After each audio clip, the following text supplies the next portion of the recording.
Bismillahirrahmanirrahim.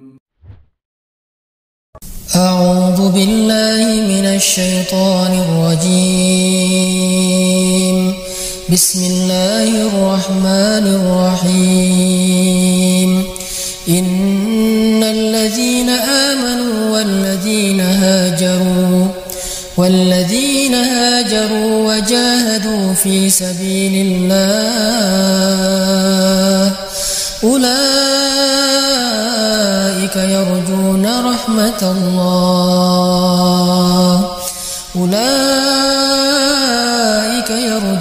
رحمة الله والله غفور رحيم. Sesungguhnya orang-orang yang beriman dan orang-orang yang berhijrah, orang-orang yang berjihad di jalan Allah, mereka itulah orang-orang yang mengharapkan rahmat Allah, dan Allah Maha Pengampun lagi Maha Penyayang. Bismillahirrahmanirrahim. Assalamualaikum warahmatullahi wabarakatuh. Ar-Raja, berharap kepada Allah Subhanahu wa taala. Para ulama mengatakan berharap kepada Allah itu adalah ibadah. Salah satu di antara ibadah hati. Bahkan dia termasuk ibadah yang sangat istimewa yang tidak perlu dilakukan dengan mengeluarkan tenaga atau menginfakkan harta atau harus dengan tata cara khusus seperti ibadah sholat. Ibadah ini adalah ibadah yang ringan, ibadah yang mudah dilakukan dengan melibatkan perasaan dan hati kita. Bahkan para ulama mengatakan seseorang yang tidak pernah berharap kepada Allah, maka dia termasuk orang yang sombong.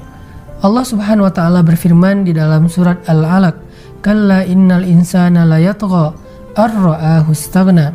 Sungguh manusia akan melampaui batas, artinya dia mudah tergelincir terhadap dosa. Dia akan mudah berputus asa dan berkeluh kesah. Ar-ra'ahu istaghna, ketika dia merasa dirinya serba cukup dan tidak lagi berharap kepada Allah Subhanahu wa taala. Makanya Allah Subhanahu wa taala mengatakan, Antumul fuqara'u ilallah. Wahai manusia, kalian itu adalah fakir kepada Allah Subhanahu wa taala. Arti fakir di sini sangat membutuhkan Allah Subhanahu wa taala. Sehingga teman-teman yang dirahmati Allah Subhanahu wa taala, coba kita renungkan kembali seberapa besar pengharapan kita kepada Allah Subhanahu wa taala. Makin besar kita berharap kepada Allah akan kebaikannya, rahmatnya, anugerahnya, ampunannya, kasih sayangnya, maka semakin besar ibadah hati kita. Berharap kepada Allah adalah berharap yang tidak mungkin kecewa. Kalau kita berharap kepada makhluk, kemungkinan besar kita akan kecewa. Bukan karena orangnya tidak baik, bahkan orang baik pun bisa membuat kita kecewa. Kenapa? Karena orang baik punya keterbatasan. Dia pelupa, sehingga ketika kita berharap kepada dia akan sesuatu, lalu dia lupa, kita akan kecewa. Orang baik juga manusia yang punya rasa lelah, rasa sedih, rasa gak nyaman di hatinya. Kadang-kadang dia juga sedang dalam kondisi imannya lemah sehingga mudah baper. Sehingga dengan segala keterbatasan yang dimiliki oleh dia sebagai makhluk, walaupun dia orang baik, dia tetap mudah mengecewakan kita. Berharap kepada orang tua, kadang orang tua bisa membuat kita kecewa walaupun mereka yang paling mencintai kita.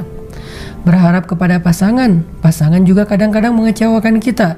Justru semakin besar berharap kepada pasangan, kepada makhluk, kepada manusia, semakin besar potensi kecewa kita dalam hidup.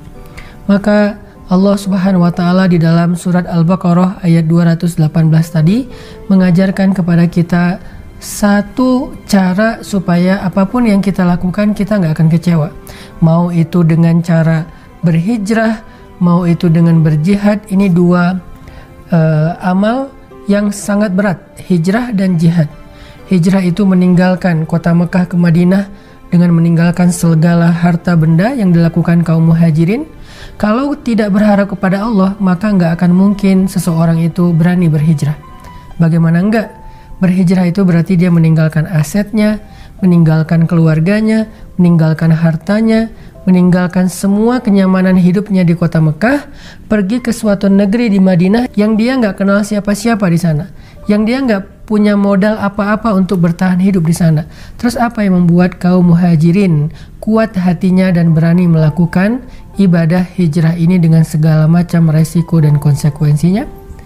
Satu-satunya kekuatan mereka adalah ar-raja'u ilallah. Mereka berharap kepada Allah Subhanahu wa taala. Dan Allah adalah zat yang tidak pernah mengecewakan siapapun yang berharap kepadanya. Dan terbukti setelah kaum muhajirin hijrah ke kota Madinah, Allah tunjukkan kebaikan demi kebaikan dalam kehidupan mereka, kemenangan demi kemenangan dalam dakwah mereka, sehingga Allah benar-benar membuktikan Allah gak pernah ngecewain hambanya yang berharap kepadanya. Kemudian juga jihad. Jihad itu adalah amal yang paling berat, makanya Allah mengambil dua amal ini sebagai sampel, hijrah dan jihad. Jihad juga penuh dengan resiko. Jihad konsekuensinya adalah kematian. Ya, kalau kematiannya kematian yang mudah, bagaimana kalau dia tertangkap oleh musuh, kemudian dia disiksa dan seterusnya. Jihad meninggalkan keluarga yang dicintainya dan mungkin tidak akan kembali lagi selama-lamanya. Apa yang membuat para sahabat mau mengambil semua resiko ini dengan berjihad? Padahal mereka kadang berjihad dalam kondisi-kondisi yang sulit, kekurangan makanan, kekurangan kendaraan. Kadang mereka harus menghadapi musuh yang jauh lebih besar dan lebih kuat daripada mereka secara persenjataan. Mereka harus meninggalkan istri yang baru dinikahinya.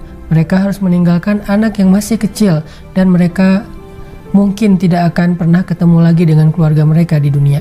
Apa yang menjadi kekuatan mereka untuk mengambil semua resiko ini? Ar-raja, berharap kepada Allah Subhanahu wa taala. Makanya kalau kita ingin melakukan hal-hal yang besar dalam hidup, kekuatan kita ada di berharap kepada Allah. Semakin kuat kita berharap kepada Allah, semakin kita berani mengambil tantangan-tantangan hidup. Semakin kita berharap kepada Allah, semakin kita sabar menunggu datangnya pertolongan Allah. Makanya Nabi SAW bersabda dalam sebuah hadis, kata Nabi, la yamutunna ahadukum illa wa huwa yuhsinu dzan bi rabbih. Jangan sampai seseorang di antara kalian mati kecuali dia masih berharap dengan berbaik sangka kepada Tuhannya. Barakallahu fikum.